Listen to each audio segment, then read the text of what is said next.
Kumusta? Magandang umaga sa ating lahat mga ka-farmers, mga ka-viewers from Luzon, Visayas at Mindanao. Welcome back sa ating munting YouTube channel. Panibagong video, panibagong kaalaman na naman dito lang sa Ka-Amazing Farming. So yun po mga ka-farmers, magang iti nagpapapitas po tayo ng talong. So ito po ang napitas natin no, sa ating talong na 3,000 kapuno. So hindi pa siya tapos mga ka-farmers, siguro aabot pa siguro hanggang doon. Kasi nandito pa sila sa linya na yun, oh. Ang iba na dyan. So ito na mga ka-farmers, mga ka-viewers, ang ating harvest. Okay, so share ko lang po sa inyo ang mga foliar fertilizer na ating ginagamit din at saka ang mga biostimulant na meron tayo ngayon mga ka-farmers na ating ginagamit din. Okay, so ano ba ang pinagkaiba sa biostimulant at saka sa foliar fertilizer na ating ginagamit? Okay, unahin natin mga ka-farmers ang fertilizer. Ang fertilizer mga ka-farmers ay isa po siyang pagkain sa ating mga halamang talong. Pag halimbawa i-apply natin mga ka-farmers, mga ka-viewers, ay diretso po nilang mapakinabangan kasi madali lang po silang mag-absorb. Lalo na ngayon, umaga, open ang istomata. Once na mag-apply tayo mga ka-farmers, madali lang po nilang makain ang mga nutrients na meron sa mga foliar fertilizer na ating ginagamit. Okay, ano po ba ang mga biostimulant mga ka-farmers? Ang biostimulant mga ka-farmers, kung sa tao para siyang vitamina. Okay? Ang purpose mga ka-farmers, bakit kailangan mo ang mag-take ng vitamina? Para malakas ang immune system mo, malakas ang resistensya mo. Okay? Ang purpose po, para hindi ka madatnan ng sakit mga ka-farmers. So, ganun din mga ka-farmers, mga ka-viewers. Pag maka-biostimulant ang ating tanim, palakasin ang kanyang resistensya, i-boost ang kanyang energy. Para saan po mga ka-farmers? Para kung halimbawa may punggos na umatake, nandoon na po siya sa puno, nakaste, para po labanan mga ka-farmers ang stress na mamaramdaman niya dahil po sa tulong po sa mga biostimulant. So yun po ang pinagkaiba sa foliar fertilizer at saka sa biostimulant. So ulitin ko, ang biostimulant mga ka-farmers para siyang vitamina sa katawan ng tao kung sa tao, pero pag sa tanim, palakasin ang kanyang resistensya, i-boost ang kanyang energy para malabanan ang mga stress, lalo na sa pabago-bago ang panahon, biglang iinit, uulan, tapos may hampas pa ng hangin or may dala pang ulan. So yun po mga ka-farmers, mas stress po ang ating tanim. So, dahil po sa mga biostimulant, malaking bagay po. So paano po sila natin gamitin mga ka-farmers? Pwede po pa natin sila pagsabayin. Ang sagot ko, pwede, basta tama lang ang paggamit. Kasi pag hindi mga ka-farmers, mag-react din. So ang maganda mga ka-farmers, kung ano ang pinaka advice na mga dosage, ipalo lang po natin. Pwede naman mga ka-farmers, parang sigurado i-alternate natin ang biostimulant at saka ang foliar. Halimbawa, ngayon kasi inugali ko pagkatapos harvest, spray uli, mag-apply ako ng biostimulant. Pagkalipas ng mga ilang araw mga ka-farmers, mag-harvest naman tayo kasi 3 to 4 days ang ating interval sa pag-harvest. Pwede ko na din ang mga synthetic na foliar fertilizer. So ulitin ko, ang synthetic na foliar fertilizer ay pagkain po siya sa tanims.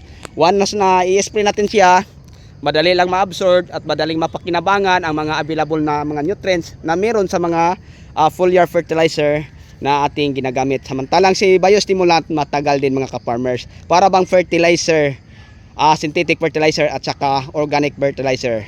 Ang organic fertilizer mga ka-farmers, share ko lang po siya, ay galing po siya sa natural na mga fertilizer. Yung mga ipot ng manok, mga animal manure, kagaya ng mga tainang kabayo, mga kalabaw, o ano pang mga nakumpos mga ka-farmers. So matagal ang kanyang epekto. Then maganda siya mga ka-farmers sa lupa kasi nakakatulong po siya sa pagpaparami po ng mga good microbes. Okay, pero ang fertilizer mga ka-farmers na mga synthetic, halimbawa pag i-apply natin 3 days lang to 4 days, kita nimo ang magandang epekto. So paano po sila natin gagamitin ng tama dito po sa ating mga pananim? Halimbawa pag kayo nag-umpisang magtanim, pwede ka, halimbawa sa ating talong, nagbutas tayo o naghukay sa lalim na 6 inches. Okay, naglagay tayo ng fertilizer. So yung mga fertilizer nating na ginagamit, may kalahok ding mga organic. Ano po ang mga organic? Kagaya ng kusim granule at saka dufus, organic po sila. Mga pagkain po sila sa lupa mga ka-farmers, para ang lupa na ang bahala sa ating tanim. Okay, tapos sabayan natin ng synthetic. Ano po ang synthetic nating ginagamit? Unique 16 na fertilizer. Tapos ano po si Mega? Kasi apat mga ka-farmers ang ating ginagamit pang puting. Si Mega mga ka-farmers, pang alis asim ng lupa. Ang benepisyong makukuha po kung halimbawa ay mag-apply po tayo ng Mega Multiplant Vitamin, ang lahat ng mga nutrients na available sa mga fertilizer na ating pinaglahok o pinapagsasamang hinahalo mga ka-farmers ay diretso po nilang mapakinabangan. So yun po ang kagandahan mga ka-farmers. So si organic naman mga ka-farmers, like ipot ng manok, hindi siya natin diretsong ang kanyang mga nutrients mapakinabangan. So antayin pa natin ang mga ilang araw bago maano mga ka-farmers makain sa ating tanim. So makakatulong siya mga ka-farmers kasi kahit late ka pa sa fertilizer, dahil may mga organic, kaya pa din mabigyan ng resistensya ang tanim mo. Tapos ang pagkain sa tanim mo, kahit late ka sa pagdilig ng fertilizer, ay tuloy-tuloy pa din mga ka-farmers. So yun lang po mga ka-farmers, no, ang may share ko sa dalawang pinagkaiba, no, sa synthetic na fertilizer at saka sa mga biostimulant na mga organic. Tapos sa organic na mga fertilizer at saka sa synthetic na fertilizer. So bagang ito mga ka-farmers, kasama po natin, no, ang ating kaibigan na isang field technician po ng Swiss Seeds Company. So alam niyo kung bakit siya naparito, dahil po sinusundo niya ako dahil may ganap akong sasalihan mamaya mga ka-farmers. No, aalis kami mga 7. Okay, baka may masabi siya sa atin mga ka-farmers at makadagdag, no, ng kaalaman para may matutunan ang ating mga bagong viewers, lalo na sa lahat ng mga OFW na balak mag-farming pag uwi nila. So tanungin natin mga ka-farmers kung ano ang maitulong niya sa atin, lalo na sa larangan ng pagtatanim. Okay, sila Churi, ako at Tuwal mga ka-farmers. So sa Churi mga ka-farmers, pinaka maganda na meron tayo mga ka-farmers kasi inaaralan din nila ang mga micronutrients. Okay sir, may tanong lang po ako sa inyo, no, sa umagang ito. Para po sa aking mga viewers, sa aking mga subscriber from Luzon, Visayas at Mindanao, may tanong lang po kami sa inyo sa tamang pong paggamit ng mga foliar fertilizer at saka sa mga biostimulant. Okay, baka dahil ako mga ka-farmers, bulon magsalita ng Tagalog, ito mga ka-farmers, ipa-review natin. Tapos ang pangalawa kong tanong, yung mga organic at saka yung mga synthetic na mga fertilizer. Synthetic na foliar fertilizer at saka biostimulant, anong pinagkaiba? Yun ang unang tanong. Ang pangalawa, yung synthetic na fertilizer at saka organic na fertilizer. Okay sir, welcome sir sa ating content sa umagang ito. Okay, magandang umaga po muli sa ating lahat. Based po dun sa gahaga ko din po yung aking kalaman pagdating po sa paggugulay, dun po sa organic tsaka inorganic fertilizer, ano.